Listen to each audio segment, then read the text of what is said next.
قرآن کے احکام پہ بھی مجھ کو چلا دے، قرآن کے احکام پہ بھی مجھ کو چلا دے۔ الحمدللہ رب العالمین والصلاة والسلام علی سید الانبیاء والمرسلین اما بعد فاعوذ باللہ من الشیطان الرجیم بسم اللہ الرحمن الرحیم۔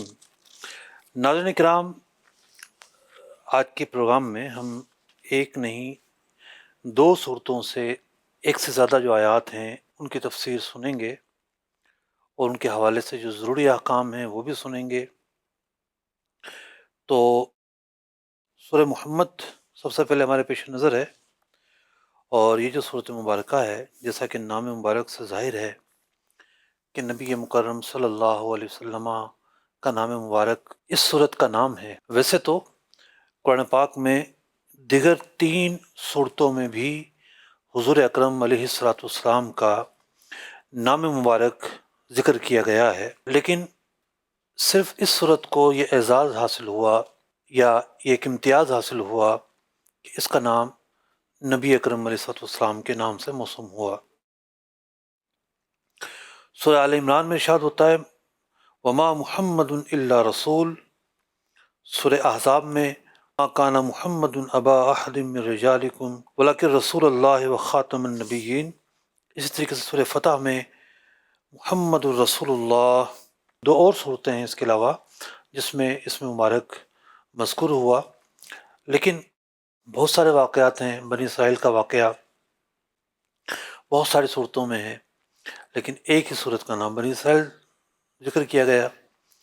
اب دیگر انبیاء علیہ السلام کے ناموں پر بھی بہت ساری صورتیں ہیں، ان کے واقعات بھی ان صورتوں کے علاوہ بھی ہیں۔ تو نام جو ہے وہ ایسا نہیں ہے کہ کہیں کسی صورت میں کوئی نام آئے گا تو اسی وجہ سے اس صورت کا نام وہ پڑھے۔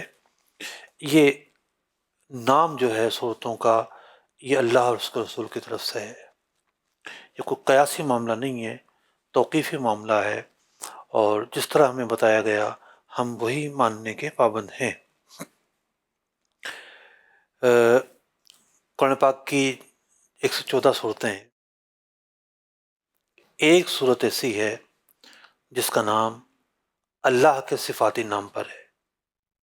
یعنی آپ سورہ بقرہ لے لیں، سورہ آل عمران لے لیں، سورہ نساء لے لیں، سورہ مائدہ لے لیں، سورہ توبہ لے لیں، سورہ یونس، ہود، بنی اسرائیل، آگے آ جائیں، احقاف پہ آ جائیں، فتح پہ آ جائیں، اور صورتیں آگے کی، اللہ کے نام یا صفاتی نام پر ایک صورت ہے، اور اس صورت کا نام ہے رحمان۔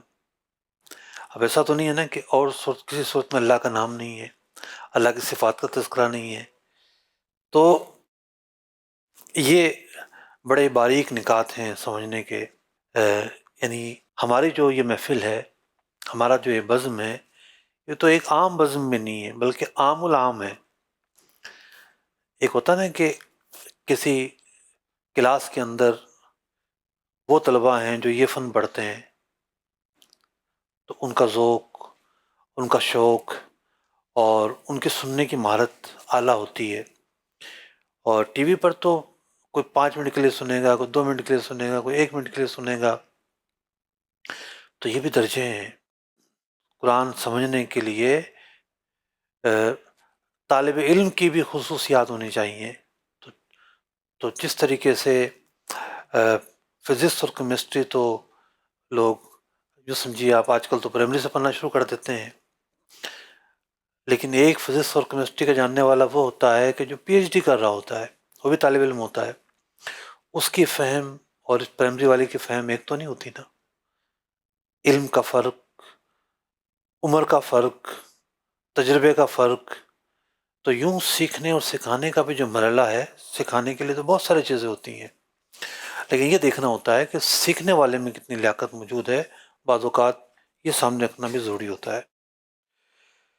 تو میں نے عرض کیا کہ صورتوں کے نام بڑے باریک اور نقطے ہیں اس کے اندر، فی الوقت ہم اس پر بحث نہیں کریں گے۔ یہ صورت مبارکہ مدنی ہے، یعنی تسلسل کے ساتھ ہم جو صورتیں پڑھتے آ رہے تھے یا جن کے متعلق آیات احکام جن میں تھیں ان صورتوں کا جو تعارف ہم کرتے چلے آئے، تو تواتر سے جو صورتیں چل رہی تھیں وہ مکی صورتیں تھیں، اب جا کے ایک صورت مبارکہ آئی ہے کہ جو مدنی صورت ہے۔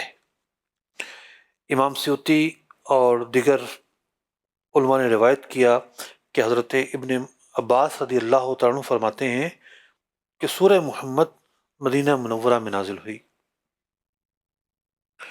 اور یہ جو صورت مبارکہ ہے آخر اس میں کیا مضامین ہیں؟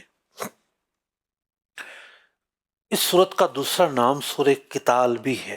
اس میں اللہ رب العزت نے اللہ کی راہ میں لڑنے کے حوالے سے جو احکام ہیں، جو اصول ہیں، جو ضابطے ہیں، ان کو تفصیل کے ساتھ بیان کیا ہے۔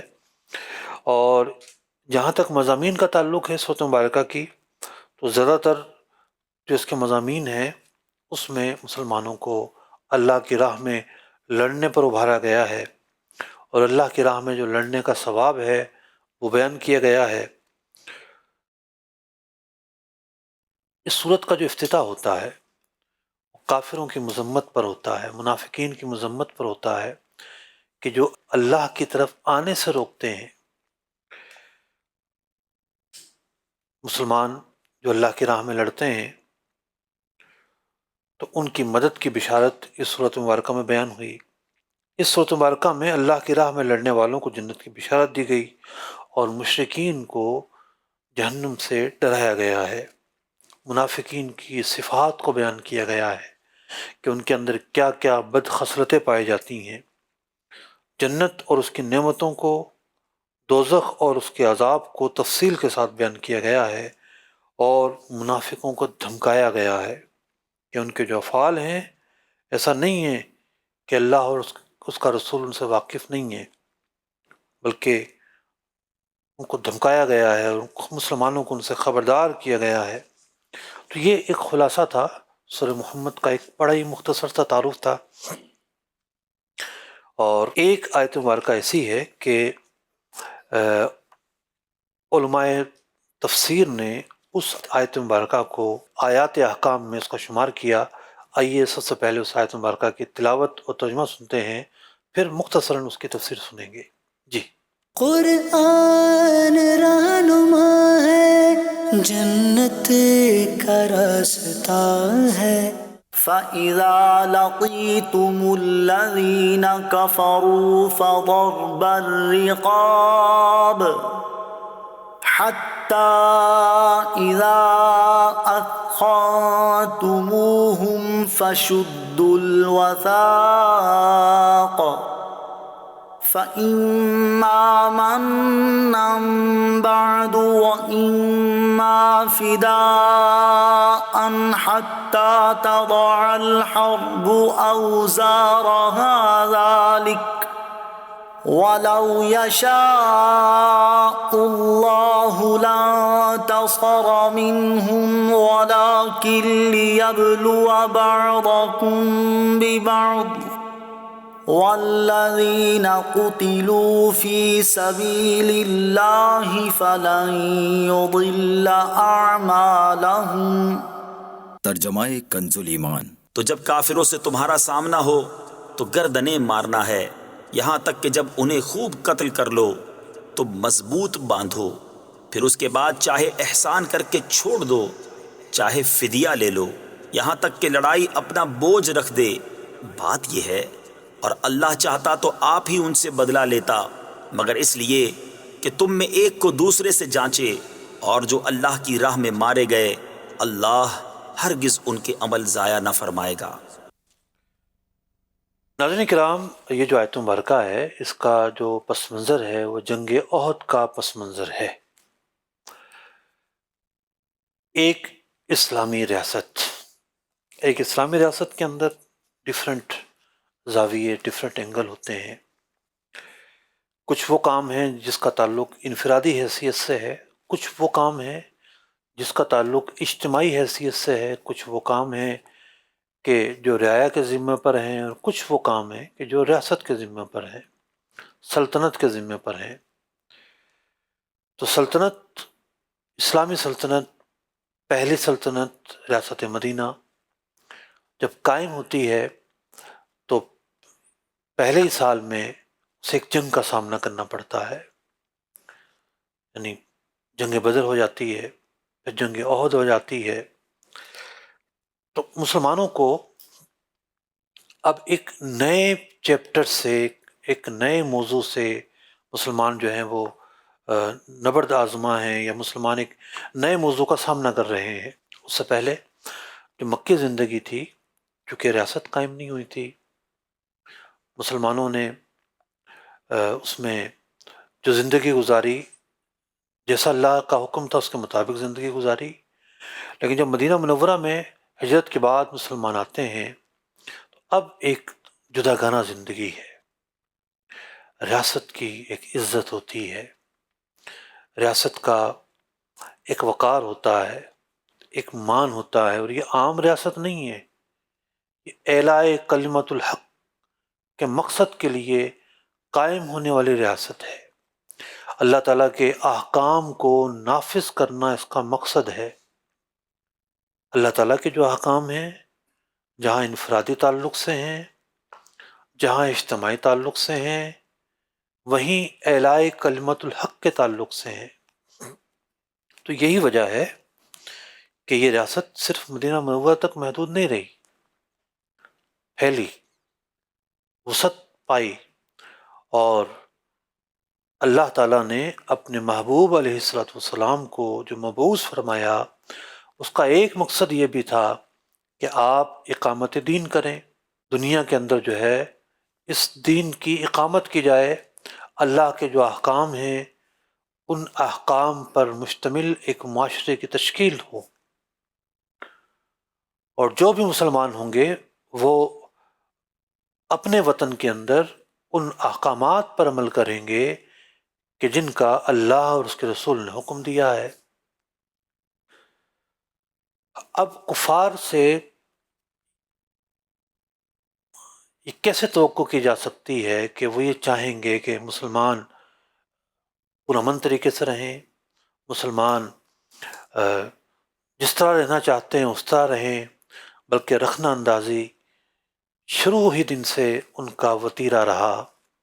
اور اسی رخنہ اندازی کا ثمرہ تھا کہ جنگ بدر ہوتی ہے، یعنی وہ حملہ آور ہوتے ہیں، اور ان کے حملہ آور ہونے کی اطلاع تو مل چکی تھی. مسلمان مزید آگے بڑھتے ہیں اور بدر کے مقام پر جا کر سامنا کرتے ہیں، لیکن احد کا معاملہ بالکل مختلف تھا.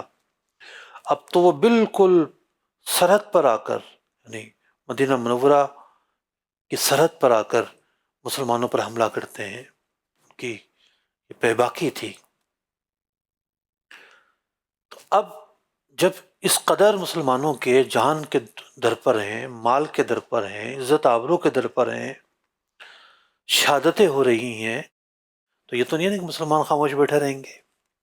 اللہ تعالیٰ نے نبی مکرم صلی اللہ علیہ وسلم کو جو مبعوث فرمایا، اس کا مقصد یہ تو نہیں تھا کہ مسلمان محصور ہو کر رہ جائیں گے، بلکہ مسلمانوں نے تو پھلنا پھولنا تھا، اقامت دین ہونا تھی.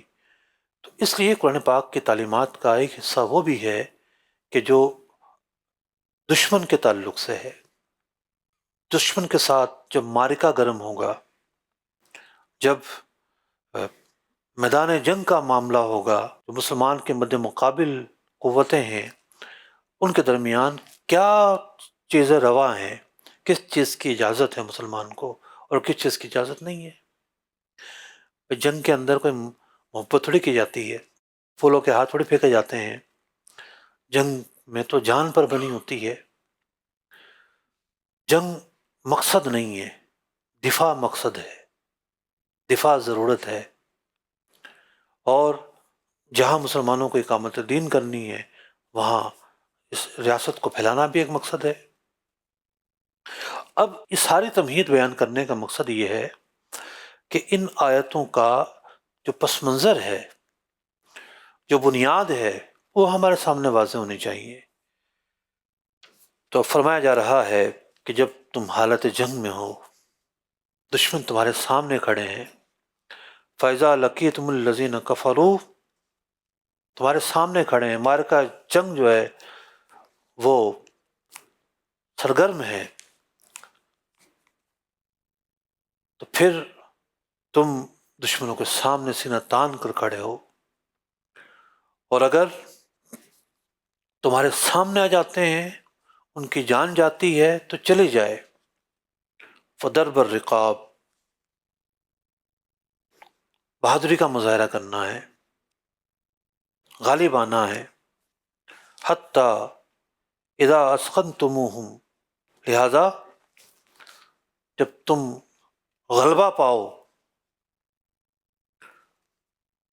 اور خوب لڑو اللہ کی راہ میں اور دشمن کو زیر کر لو، تو پھر باندھ لو ان کو۔ اب دشمن مغلوب ہو گیا، بہت سارے لوگ مسلمانوں کے قیدی بن گئے، جنگ ختم ہو گئی۔ قیدیوں کا کیا کرنا ہے جناب؟ یہ بھی ایک سوال ہے، یہ بھی ایک چیپٹر ہے۔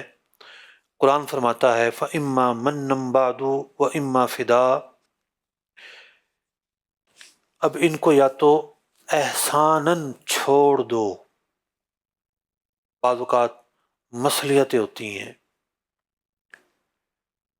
تو ان مصلیحتوں کو دیکھ کر بغیر کچھ لیے بھی چھوڑ دیا جاتا تھا۔ وَإِمَّا فِدَاءً، اور چاہو تو فدیہ لے کر چھوڑو، کسی قیدی کے بدلے کوئی مال و زر لینا ہو، کسی اور بندے کا تبادلہ کرنا ہو، تو یہ فدیہ لینے کی صورتیں ہیں۔ حتیٰ تدع الحرب اوزارہا، یہاں تک کہ لڑائی اپنا بوجھ رکھ دے، مطلب لڑائی کا جو چیپٹر ہے وہ سمٹ جائے۔ لڑائی ہوتی ہے، پھر کوئی نہ کوئی معاہدہ ہوتا ہے، کوئی اختتام ہوتا ہے، کوئی کمپرومائز ہوتا ہے، یہ شروع دن سے ہوتا چلا آیا۔ اب اس سے پہلے کہ اگلے حصے کا میں خلاصہ بیان کروں، یہ عرض کرتا چلوں کہ اب تک جو ترجمہ آپ نے سماعت کیا یہ اس رائے کی روشنی میں تھا، ترجمہ تو خیر یہی رہے گا، ترجمہ تو نہیں بدلے گا، جو خلاصہ میں عرض کر رہا ہوں کہ امام اعظم ابو حنیفہ رضی اللہ تعالیٰ عنہ کی رائے یہ ہے کہ جو قیدی مسلمانوں کی قبضے میں آ جائیں تو انہیں چھوڑا نہیں جا سکتا بغیر مطلب احسان کے ذریعے، فدیے کے ذریعے، بلکہ ان کی صورتیں کیا ہوں گی کہ ان کو غلام بنا کر رکھا جائے گا، یا پھر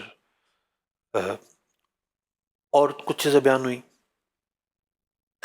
جبکہ فقہ حنفی ہی میں امام محمد، امام ابو یوسف امام اعظم کے بڑے تلامذہ ہیں، مجتہد ہیں، ان کا موقف، امام شافعی، امام احمد بن حنبل اور امام مالک رضوان اللہ تعالیٰ علیہ مجمعین، ان کا موقف امام اعظم سے جدا ہے۔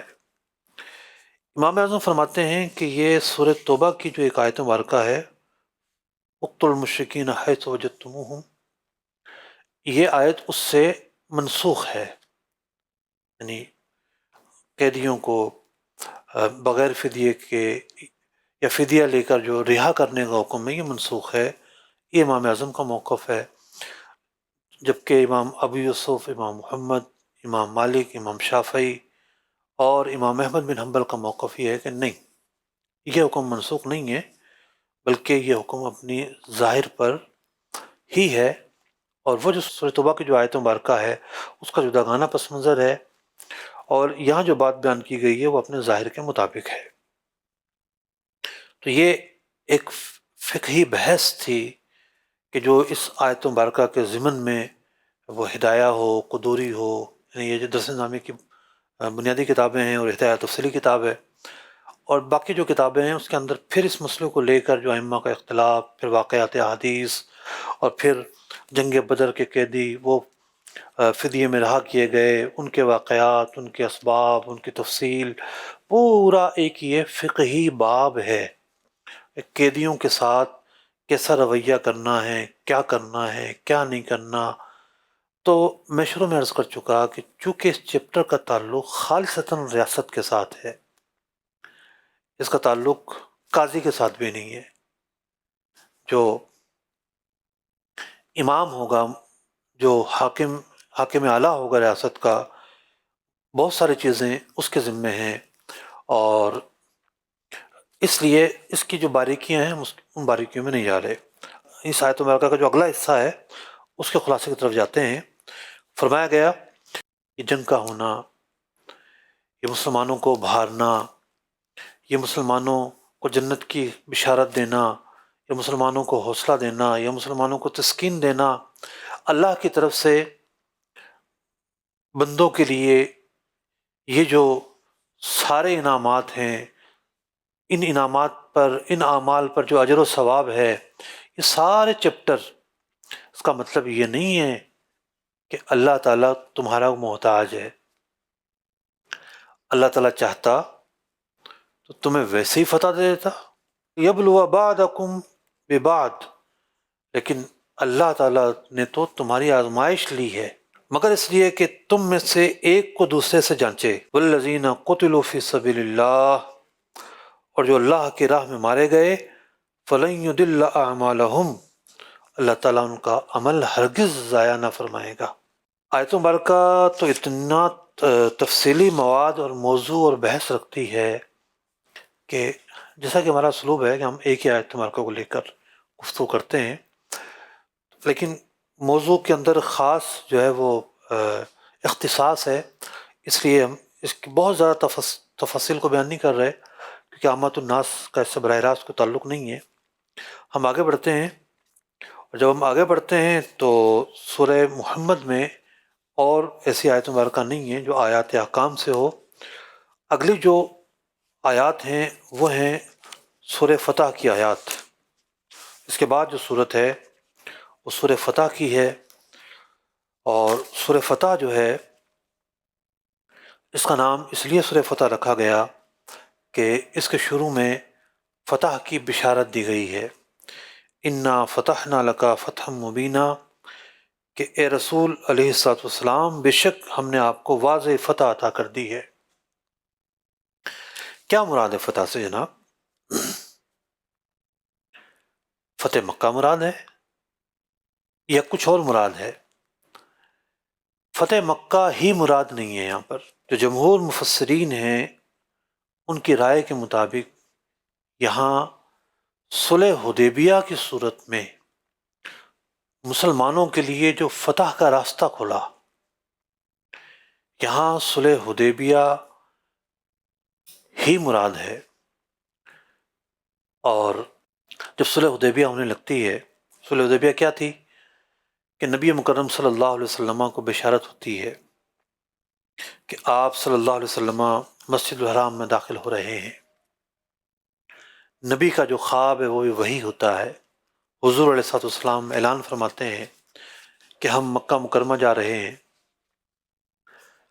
صحابہ اکرام آپ کے ساتھ ہیں، 1400 صحابہ اکرام علیہم رضوان آپ کے ساتھ شریک ہیں۔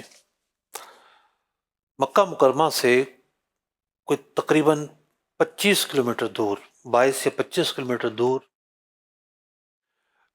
حدیبیہ کا مقام ہے۔ پہلے جدہ کی طرف سے ایک قدیم راستہ جو تھا وہ حدیبیہ ہی کی طرف سے جاتا تھا، تو اس جانب سے جب نبی مکرم صلی اللہ علیہ وسلم اور آپ کے رفقا آ رہے تھے تو حرم کی حد جو ہے وہ حدیبیہ کے مقام سے شروع ہوتی ہے۔ حدیبیہ ایک قصبے کا نام ہے، کچھ حصہ اس کا حرم سے باہر ہے، کچھ حصہ حرم کے اندر ہے۔ تو وہاں مشرکین جو ہیں وہ جمع تھے، اور بڑے لاؤ لشکر کے ساتھ جمع تھے، یہاں تک کہ طائف تک کے سرداروں نے بلوا لیے تھے۔ جب اطلاع ملی کہ مسلمان عمرہ کرنے آ رہے ہیں، انہوں نے روک دیا، مسلمانوں کا یہاں پڑاؤ رہا، مذاکرات چلتے رہے۔ اسی اثناء میں یہ خبر ملی کہ حضرت عثمان غنی رضی اللہ تعالیٰ عنہ نبی مکرم صلی اللہ علیہ وسلم نے جنہیں اپنا قاصد بنا کر بھیجا تھا مکہ مکرمہ میں، انہیں شہید کر دیا گیا ہے۔ تو حضور اکرم علیہ السلام بیعت رضوان فرماتے ہیں، ایک بیعت لیتے ہیں صحابہ سے، اور آیت مبارکہ نازل ہوتی ہے، اے محبوب، آپ کے ساتھ اللہ کی نصرت شامل ہے، آپ کے ہاتھ پر اللہ کا ہاتھ ہے، اللہ کا دست قدرت ہے۔ تو یہ جو آیت مبارکہ ہے یہ بھی سورہ فتح ہی کی آیت مبارکہ ہے۔ آگے چل کر ہم اس آیت مبارکہ پر بھی گفتگو کریں گے۔ تو اب بیعت رضوان ہو رہی ہے، پھر پتہ چلا کہ یہ خبر ٹھیک نہیں تھی۔ بعض لوگ کہا کرتے ہیں حضور کو غیب کا علم ہوتا تو بیعت رضوان کیوں فرماتے، وہ تو زندہ تھے، وہ تو شہید ہوئے ہی نہیں تھے۔ اللہ تعالیٰ نے بھی تو فرمایا اے محبوب آپ کے ہاتھ پر اللہ کا ہاتھ ہے، تو کیا ہم اللہ کی طرف جہل کی نسبت کریں گے معاذ اللہ؟ ایک ہوتا ہے ایک چیز کا قرآن میں لکھا ہونا یا حدیث میں لکھا ہونا، ایک ہوتا ہے ایرے گیرے کا نتیجہ نکالنا۔ تو یہ بات نہ قرآن میں نہ حدیث میں نتیجہ نکالا ہے لوگوں نے۔ پہلے یہ تو واضح ہو جائے کہ یہ نتیجہ ہے، آپ کا استدلال غلط ہے، آپ صرف ایک چیز کی طاق میں رہتے ہیں کہ مقام محبوب کے اندر کہاں نقص واقع ہو، کہاں کوئی چیز ہمیں مل جائے، ہم کہیں یوں نہیں یوں ہیں۔ تو پھر تو سوال کھڑا ہوگا نا کہ اللہ رب العزت نے بھی تو حضور علیہ السلام کی بیعت کی تائید فرمائی، حضرت عثمان غنی تو زندہ ہیں۔ یہ جو راہ ہے یہ راہ آزمائش کی راہ ہے، ابتلاء کی راہ ہے۔ حضور جب مدینہ منورہ سے چلے ہیں اس وقت سے جو چھانٹی ہے وہ چھانٹی ہونا شروع ہو گئی تھی، منافق نہیں آئے آپ کے ساتھ، ہم کیوں جائیں؟ قرآن نے اس سورۃ مبارکہ میں ان کے احوال بھی بیان کیے کہ جہاں ان کا داؤ لگتا ہے، پتہ ہوتا ہے مال غنیمت ملے گا، وہاں تو ساتھ ہو لیتے ہیں۔ جہاں پتہ ہے کہ نہیں مسلمان تو مغلوب ہو جائیں گے، وہاں نکلتے ہی نہیں ہیں۔ تو یہ سارے واقعات ان کے پیچھے نہ جانے کیا کیا حکمتیں ہیں۔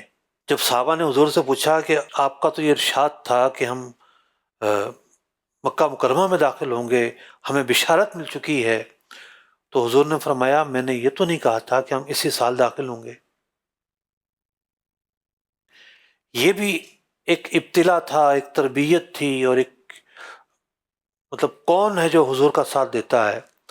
حضرت عثمان غنی رضی اللہ عنہ کی شہادت پر حضرت عثمان غنی رضی اللہ عنہ کا مقام اور مرتبہ بھی واضح کرنا تھا کہ اللہ کو یہ بندہ کتنا محبوب ہے اور اللہ کے محبوب کو کتنا محبوب ہے۔ تو جو یہ واقعات ہوتے ہیں ان کے ضمن میں بہت سارے راز چھپے ہوتے ہیں، راز اہل دل پر کھلتے ہیں، صاف دلوں پر کھلتے ہیں، سلیم الطبع افراد پر کھلتے ہیں۔ جس کے دماغ میں بھوسا بھرا اس پر نہیں کھلتے، اس کی کھوپڑی میں تو الٹی بات ہی آتی ہے۔ تو یہ آزمائش کے مرحلے ہیں۔ اب دیکھیں نا، صلح حدیبیہ کو فتح قرار دیا گیا ہے۔ بعض صحابہ رضوان اللہ تعالیٰ علیہم اجمعین جو ایک ہی جانب سوچ رہے تھے، مثبت، ان کی سوچ مثبت تھی، حضور نے ان کو اختلاف کا حق دیا تھا، مطلب حضور کے سامنے وہ رائے دیتے تھے، اختلاف نہیں کرتے تھے۔ اختلافی رائے ضرور ہوتی تھی کہ حضور یوں ہونا چاہیے، لیکن حضور کے فیصلے سے وہ اتفاق کرتے تھے، مطلب رائے ضرور دیتے تھے کہ ہماری رائے یوں بن رہی ہے، لیکن جو حضور کا فیصلہ ہوتا تھا وہ حضور کے فیصلے ہی سے اتفاق کرتے تھے۔ اختلاف رائے کا مطلب یہ نہیں ہے کہ آپ کے فیصلے سے اختلاف کرتے تھے، یہ دو الگ الگ باتیں ہیں۔ حضرت سیدنا عمر فاروق رضی اللہ تعالیٰ عنہ ان سے برداشت نہیں ہو رہا، ہم نے یہ معاہدہ کیسے کر لیا؟ وہ یہ دیکھ رہے تھے کہ بظاہر ہم مغلوب آ رہے ہیں، اور یہ جو معاہدہ ہے، ہم مطلب جو مسلمان مکہ سے آ گیا یا جو چاہنے والا مکہ سے آ گیا مدینہ منورہ، وہ واپس کیا جائے گا۔ اگر مسلمان اگلے سال آتے ہیں عمرے کے لیے، کوئی ان کے ساتھ جانا چاہے گا، مسلمانوں سے لے جا نہیں سکتے۔ تو یوں جو بہت ساری شرطیں تھیں اس میں بظاہر مسلمانوں کا فائدہ نہیں تھا، لیکن ایک بات جس کا فوری فائدہ ہوا کہ جو ارد گرد کے قبائل ہیں وہ چاہیں قریش کے ساتھ اتحاد کریں چاہیں اہل مدینہ کے ساتھ اتحاد کریں، تو بہت سارے قبائل نے مسلمانوں کے ساتھ اتحاد کیا، یہ پہلا فائدہ ظاہر ہوا۔ پھر کفار اپنے معاہدے میں ناکام ثابت رہے، خود ہی اپنا معاہدہ توڑ دیا۔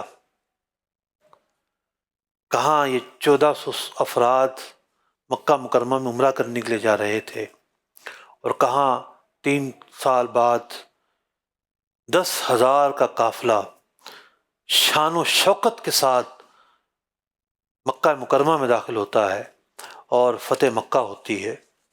تو حقیقت میں صلح حدیبیہ ہی فتح مکہ کا پہلا دروازہ ہے، پہلا راستہ ہے، اور بڑے عظیم الشان واقعات کا ظہور ہوتا ہے۔ ایک کنواں تھا وہاں پر، میں نے اس کی زیارت کی ہے، خاص بیت الرضوان جس جگہ ہوئی وہاں مسجد بنا دی گئی تھی۔ تو آج کل جو مسجد ہے وہ تو نئی جگہ پر ہے، برابر میں ہی بالکل متصل ہے۔ کنواں ذرا آگے ایک میدان اس میں ہے، اس کنواں سوکھا تھا، پانی کا قطرہ تک نہیں تھا۔ حضور اس میں کلی فرماتے ہیں، اللہ اکبر، پانی چھلک پڑتا ہے، ابل آتا ہے، شیریں پانی ابل آتا ہے۔ یہ حضور علیہ السلام کا معجزہ یہاں پر ظاہر ہوا۔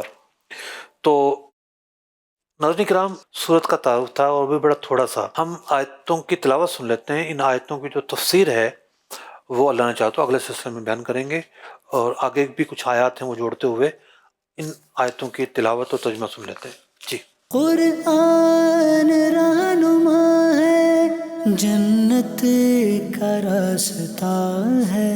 انا فتحنا لک فتحا مبینا لیغفر لك الله ما تقدم من ذنبك وما تأخر ويتم نعمته عليك ويهديك صراطا مستقيما وينصرك الله نصرا عزيزا هو الذي أنزل السكينة في قلوب المؤمنين ليزدادوا إيمانا مع إيمانهم وَلِلَّهِ جُنُودُ السَّمَاوَاتِ وَالْأَرْضِ وَكَانَ اللَّهُ عَلِيمًا حَكِيمًا۔ ترجمہ کنز ایمان۔ بے شک ہم نے تمہارے لیے روشن فتح فرما دی تاکہ اللہ تمہارے سبب سے گناہ بخشے، تمہارے اگلوں کے اور تمہارے پچھلوں کے، اور اپنی نعمتیں تم پر تمام کر دے اور تمہیں سیدھی راہ دکھا دے، اور اللہ تمہاری زبردست مدد فرمائے۔ وہی ہے جس نے ایمان والوں کے دلوں میں اطمینان اتارا تاکہ انہیں یقین پر یقین بڑھے، اور اللہ ہی کی ملک ہیں تمام لشکر آسمانوں اور زمین کے، اور اللہ علم و حکمت والا ہے۔ والذی انزل السکینۃ فی قلوب المؤمنین لیزدادوا ایمانا مع ایمانہم، یقین پر یقین بڑھے، یقین پر یقین بڑھے۔ تو یہ واقعات، یہ احوال، یہ چیزیں بظاہر تو اس وقت سمجھ نہیں آ رہی تھیں، لیکن پھر وقت نے بتایا کہ مسلمان کیسے مکہ مکرمہ میں داخل ہوئے اور کیسے فتح نصیب ہوئی۔